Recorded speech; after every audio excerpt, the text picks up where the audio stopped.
अस्सलामुअलैकुम दोस्तों, मैं हकीम शहबाज बलोच आपकी खिदमत में हाज़िर हूँ। दोस्तों, आज मैं आपको कुश्ता शाख मरजान बनाने का तरीका सिखा रहा हूँ। तो किसी की फरमाइश थी कि वो मक्खन में मार के हमें बताए, लेकिन ये एक किताब में भी आया है। उनमें वज़न तो 6 किलो लिखा, लेकिन 6 किलो वज़न नहीं दिया जाता। इसको वज़न डबल करना पड़ेगा, 12 किलो, और हमें देनी होगी 2 आगे 12-12 किलो की।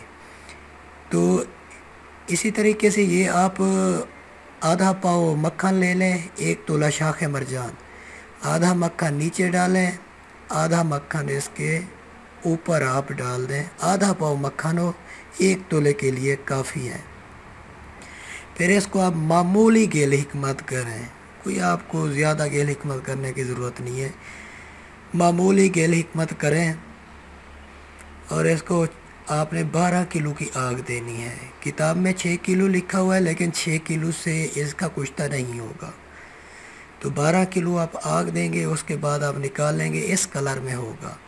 अब इसको दोबारा इसी तरीके से मक्खन आधा पाव में रख के फिर 12 किलो की आग देंगे। ये हाथों में पाउडर होता जाएगा। आपका शाख मरजान का कुश्ता तैयार है। ये दिमागी कमज़ोरी के लिए बेहतरीन तस्वुर किया जाता है। मिकदार खुराक इसकी दूसरे मुरक्कब में अगर मिक्स किया जाए तो एक खुराक इसकी एक गंदम के दाने के बराबर होती है। रात को मक्खन में रख के खाएं, ऊपर दूध पिएं। टोटल 21 खुराकें होती हैं।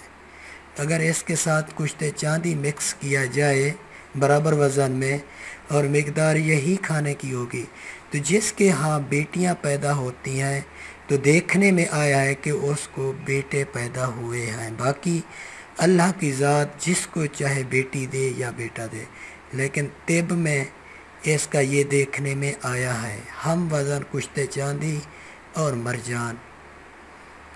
तो दुआओं में याद रखिए। Thanks for watching. अल्लाह हाफिज़।